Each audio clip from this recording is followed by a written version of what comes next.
आओ बच्चों, अब चलते हैं कक्षा 8 के हिंदी विषय के पाठ 2 लाख की चूड़ियों को सुनने। डाइट उदयपुर के सहयोग से इस पाठ का आलेखन किया है नंद कंवर जी ने, जो हमें इस पाठ को पढ़कर सुनाएंगी और हमसे चर्चा भी करेंगी। इस कक्षा की योजना की समीक्षा संतोष गुप्ता जी ने की है। तो आओ सुनते हैं पाठ लाख की चूड़ियां। सुप्रभात बच्चों, आप सभी स्वस्थ और प्रसन्नचित्त तो हैं। आज प्रभात का समय भी बहुत ही सुहावना है और ठंडी ठंडी बयार मन को और अधिक उत्साह से भर रही है।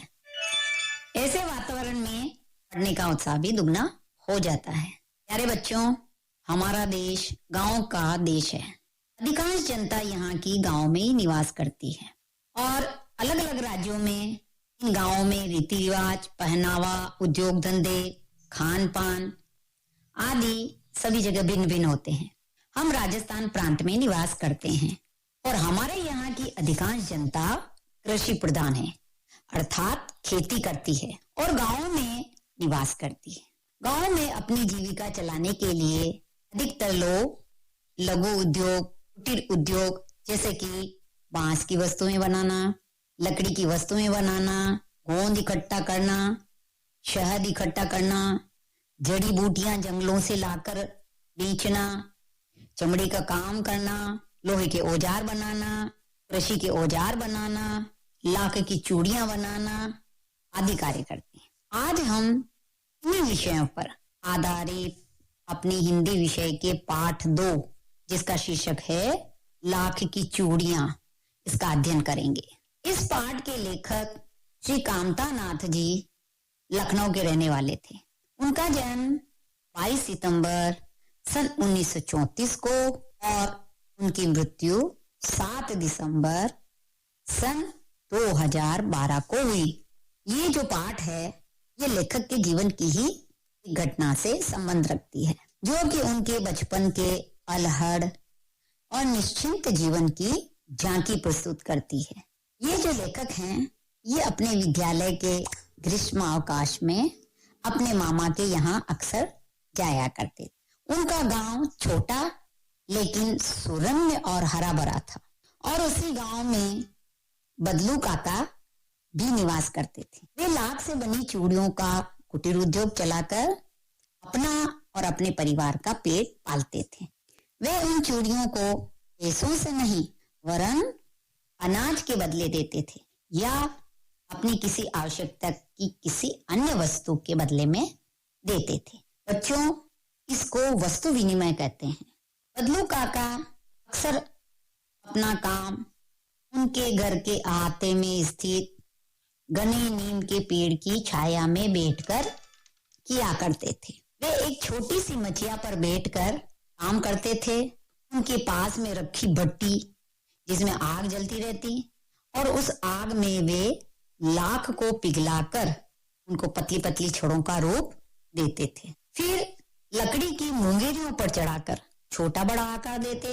ये जो मुंगेरियां थी वे लकड़ी से बनी हुई बेलन जैसी थी, परंतु आगे से पतली और पीछे से कुछ मोटी शंकु के आकार जैसी होती है। इन्हीं की सहायता से लाख की चूड़ियों को छोटा बड़ा आकार दिया जाता है।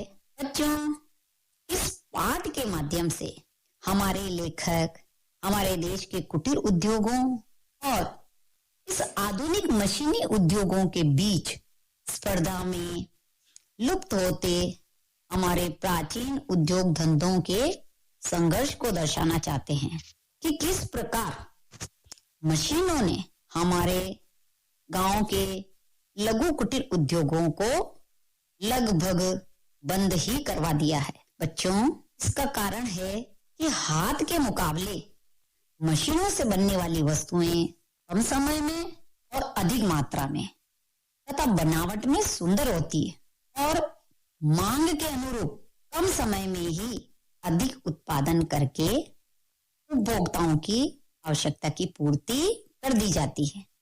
और यही कारण है कि आज कुटीर उद्योगों को अपने अस्तित्व के लिए संघर्ष करना पड़ रहा है।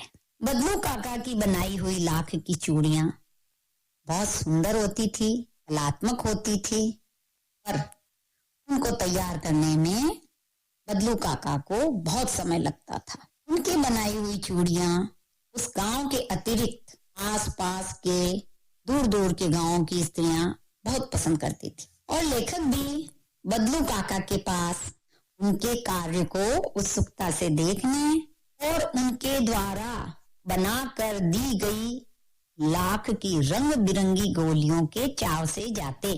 काका उनको अपने पास मचिया पर बिठाकर उनकी पढ़ाई और परिवार के बाकी लोगों के विषय में हालचाल पूछते, उनको अपने आम के पेड़ के मीठे मीठे आम खिलाते और अपनी गैया के दूध की मलाई खिलाते और खूब आवभगत करते। वे उनको प्यार से लल्ला कहकर बुलाते थे। बदलू काका सरल, स्नेही, साधारण और बड़े ही व्यवहार कुशल व्यक्ति थे।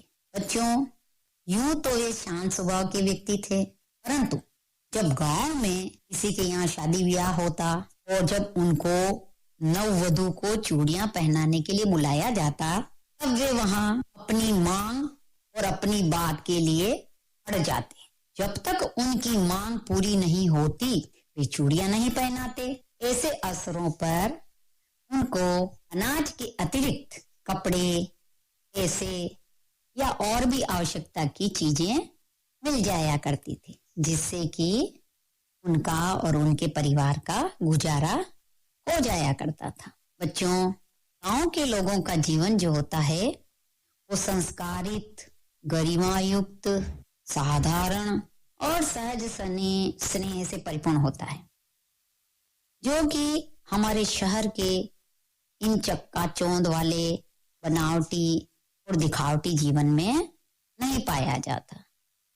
यही कारण रहा कि हमारे लेखक बदलू काका से प्रभावित थे। बच्चों, आधुनिकता और विज्ञान की उन्नति, साथ ही आविष्कारों की होड़ाहोड़ी में मानव के जीवन को जितनी सुविधाएं दी है, उसके अनुपात में उनके नुकसान भी दिए हैं।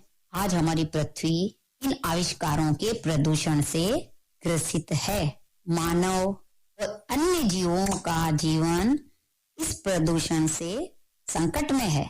हमें फिर से इसे हरा भरा करने का संकल्प लेकर इसे प्रदूषण से मुक्त करने का प्रयास करना चाहिए। आज यही एकमात्र उपाय है हमारी पृथ्वी को विनाश से बचाने के लिए। और वर्तमान में जो लॉकडाउन चल रहा है, उस समय को हम अपनी सृजनशीलता से अनुपयोगी पड़ी वस्तुओं को उपयोगी सामान का निर्माण करने में, सजावटी वस्तुएं बनाने में, कपड़े सिलने, मिट्टी कुट्टी से आकर्षक खिलौने, बर्तन, फूलदान आदि बनाने में, और कागज से, कपड़े से फूल पत्तियां बनाने, ग्रीटिंग कार्ड्स, बर्थडे कार्ड्स, डायरियां बनाने आदि अनेक वस्तुएं बनाकर हम हमारे लघु उद्योगों को जीवंत कर सकते हैं। क्योंकि बहुत से लोग आज भी इस मशीनी युग की मार झेलकर अभावों में जी रहे हैं और इस मशीनी युग ने कई हथकरघा का कार्य करने के लोगों के हाथ काट दिए हैं। बच्चों, इस अध्याय में लेखक ने इस बात को बदलू काका के माध्यम से बताने का प्रयास किया है कि किस प्रकार मशीनों से बनने वाली कांच की सुंदर चूड़ियों ने उनकी लाख की चूड़ियों को पीछे छोड़ दिया। बच्चों, इसी दौरान कई समय लेखक के पिताजी का तबादला दूर हो जाने के कारण उनका गांव में आना नहीं हो पाया, पर जब काफी अंतराल के बाद 8-10 वर्ष के अंतराल से लेखक जब गांव आए तो उनको बदलू काका की याद आ गई और वे शाम के समय घूमते घूमते बदलू काका से मिलने उनके घर की ओर चल दिए। वहां जाकर देखा कि बदलू काका अपने घर के अहाते में उसी घने नीम के पेड़ की छाया में एक खाट पर लेटे हुए हैं। उन्होंने जाकर उनको नमस्कार किया तो वे उठ बैठे और लेखक को पहचानने की कोशिश करने लगे। जब लेखक ने अपना परिचय दिया तो बदलू काका ने अपनी स्मृति पर जोर देकर याद करने की कोशिश की और जब बहुत याद करने पर उनको सब स्मरण हो आया तो उन्होंने लेखक को अपने पास बिठाया और उनका हालचाल पूछने लगे। बैठे बैठे लेखक ने हाथे में चारों ओर नजर दौड़ाई, परंतु उनको बदलू काका की चूड़ियां बनाने के औजार और वो भट्टी कहीं दिखाई नहीं दी। तब उन्होंने काका से पूछा कि काका, क्या आप चूड़ियां नहीं बनाते हो? तब काका ने बड़ी व्यथा भरी वाणी में आज की पीढ़ी के शौक और मशीनी वस्तुओं के आकर्षण की बात लेखक के सम्मुख रख दी। बदलू काका के शब्दों में लाचारगी, अभाव और व्यथा भरी हुई थी, क्योंकि ऐसे पुश्तैनी उद्योग धंधे करने वाले लोग अपने उस कार्य के अतिरिक्त अन्य किसी कार्य या व्यवसाय का ज्ञान नहीं रखते, जिससे उनकी रोजी रोटी पर बुरा प्रभाव पड़ता है।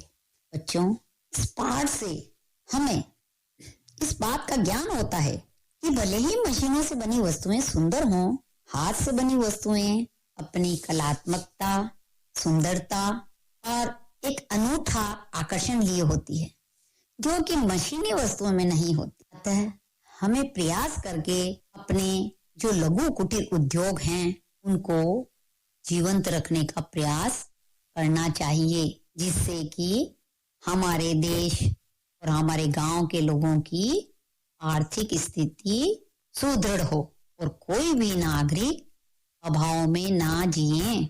प्यारे बच्चों, बदलू काका का उद्योग बंद हो गया, परंतु उन्होंने अपने उत्पादन की कीमत को कम नहीं किया। परिस्थितियों और मशीनी युग में व्यवसाय के क्षेत्र में वे हार गए, लेकिन हार कर भी उन्होंने हार नहीं मानी। जब लेखक ने बैठे बैठे उनसे आमों के विषय में पूछा तो बदलू काका ने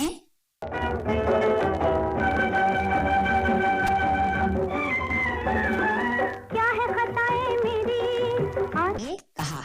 तब उनकी पुत्री एक टोकरी में आम भरकर ले आई। तब लेखक ने देखा कि उसके हाथों में रंग बिरंगी लाख की सुंदर कलात्मक चमकती हुई चूड़ियों पर उसकी नजर आई, जिसे बदलू काका ने देख लिया और लेखक से कहा, ये मेरे द्वारा बनाई गई अंतिम लाख की चूड़ियां हैं, जो मैंने सरपंच जी की बेटी के विवाह के लिए बनाई थी, परंतु उचित कीमत नहीं मिलने पर मैंने इनको नहीं दिया। क्यों?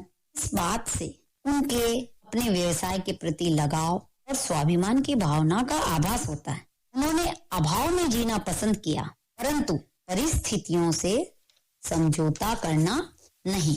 बच्चों, आज के परिप्रेक्ष्य में और आज के इस आधुनिक युग में मशीनों के द्वारा कई रासायनिक पदार्थों का उत्पादन होता है, जैसे कि प्लास्टिक की वस्तुएं, कई विस्फोटक पदार्थ, ये सभी हमारे जीवन के लिए हानिकारक है। जब इन वस्तुओं का निर्माण किया जा रहा था, तब किसी भी व्यक्ति ने और या आविष्कारक ने यह नहीं सोचा कि यही वस्तुएं हमारे विनाश का कारण बनेगी। आज प्लास्टिक पदार्थों के जलने और उनके अपघटन से हमारी पृथ्वी की सुरक्षा परत, ओजोन परत का क्षय हो रहा है और उससे छन छन कर सूर्य से आने वाली पराबैंगनी हानिकारक किरणें हमारी पृथ्वी पर के जीवों के स्वास्थ्य को लील रही है और लोग कई अजीब अजीब अज्ञात रोगों से पीड़ित हो रहे हैं। इनसे बचने के लिए हमें अपने पुराने और सात्विक जीवन को अपनाना पड़ेगा तथा फिर से प्रकृति की गोद में जाकर शुद्ध सरल जीवन अपनाकर अपने साथ साथ हमारी इस पृथ्वी और इसके निवासियों को बचाना होगा। साथ ही हमारे जीवन जीने के जो प्राकृतिक साधन हैं, उन्हीं से यदि हम आगे बढ़ेंगे तो रोजगार की समस्या से भी हमें निजात मिल सकती है। तो बच्चों, आज हम इतना ही पढ़ेंगे, कल फिर मिलेंगे, लेकिन उससे पहले हमें कुछ प्रश्नों को हल करना है, जो कि इस प्रकार है। आप सभी अपनी अपनी उत्तर पुस्तिका में इन प्रश्नों को नोट करो। पहला प्रश्न है, हमारे लेखक बचपन में अपने मामा के यहाँ गांव में किस चाव से जाते थे? दूसरा प्रश्न है, वस्तु विनिमय किसे कहते हैं? तीसरा प्रश्न है, वस्तु विनिमय की वर्तमान में कौन सी पद्धति प्रचलित है? और चौथा प्रश्न है, मशीनी युग के कारण आज हमारे गांवों के कौन कौन से लघु कुटीर उद्योग लगभग बंद ही हो गए हैं? अगला प्रश्न है, बदलू काका का चरित्र चित्रण कीजिए। प्रश्न 6 है, इस पाठ में आए कुटीर उद्योग जैसे कि लकड़ी, बांस, लाख, है ना, ऐसे और आप नाम बताइए कि कौन कौन से उद्योग हैं, उनके नाम लिखेंगे। अगला प्रश्न है, हम लाख से चूड़ियां ही बनाते हैं, लेकिन बच्चों इससे और भी चीजें बनती है, उनके नाम सोचकर आपको लिखने हैं। प्रश्न 8, संज्ञा की परिभाषा आपको लिखनी है और कम से कम 10 संज्ञा शब्दों को लिखना। बच्चों, तो हमने लाख की चूड़ियां पाठ को सुना। क्या आपने लाख की चूड़ियां बनते हुए देखी हैं या बनाई है?